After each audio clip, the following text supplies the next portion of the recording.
안녕하십니까. 성형외과 전문의 박용호입니다. 오늘은 그 앞팀 후에 발생하는 여러 가지 부작용을 없애기 위해서 다시 복원하는 방법에 대해서 알아보도록 하겠습니다. 앞트임 복원을 필요하는 경우에는 첫 번째는 앞트임 복원이 얼굴의 비례에 맞지 않게 너무 많이 돼서 미간 사이가 몰려 보이는 경우, 두 번째로는 그러면서 붉은 노가 많이 보여서 인상이 사납지거나 나이가 들어 보이는 경우가 있고요. 세 번째로는 흉이 너무 많이 생겨서 흉 때문에 우리가 복원하는 경우도 있습니다. 그리고 제일 중요한 건 이게 너무 많이 트여서 눈을 감았을 때 눈이 안 감겨서 눈이 계속 시렵거나 아프거나 이런 기능적인 이상을 우리가 가져올 때 앞트임 복원을 고려하게 됩니다.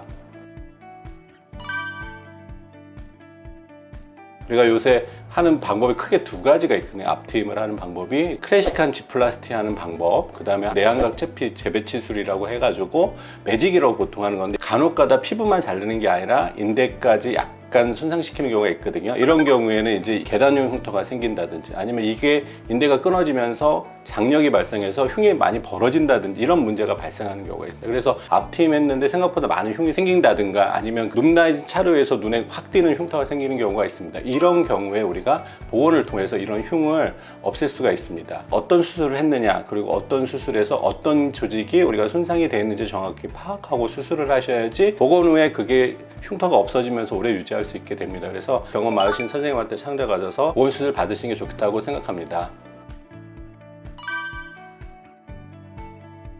앞트임을 우리가 과도하게 온 경우에는 한 번에 복원이 불가능한 경우는 간혹 있습니다. 피부가 너무 많이 절제되어 있다든지, 아니면 인대 손상이 너무 많이 되어 있는 경우에는 처음에 한 번으로는 힘든 경우가 있는데요. 이럴 때는 한 번 복원을 하고 추후에 6개월 이후에 다시 복원을 하는 방법을 써서 복원을 하는 경우도 있고, 너무 피부가 많이 절제됐다 라고 생각하면 피부 이식이나 이런 것들에 다른 추가적인 시술을 하는 경우는 있지만, 거의 대부분의 앞트임은 복원은 다 가능하다고 보시면 좋을 것 같습니다.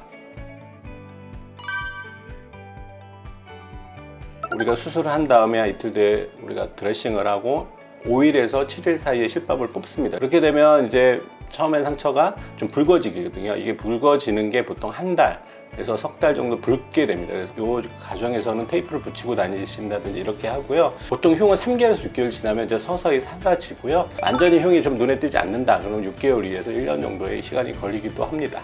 복원 수술은 어느 정도 경험이 생기다 보면 어떻게 흉을 남겨주지 않고 어떤 방법을 복원할지가 우리가 보일 수가 있거든요. 그러니까 경험 많으신 선생님한테 찾아가셔서 복원 수술 받으시는 게 좋겠다고 생각합니다. 지금까지 성형외과 전문의 박용호였습니다.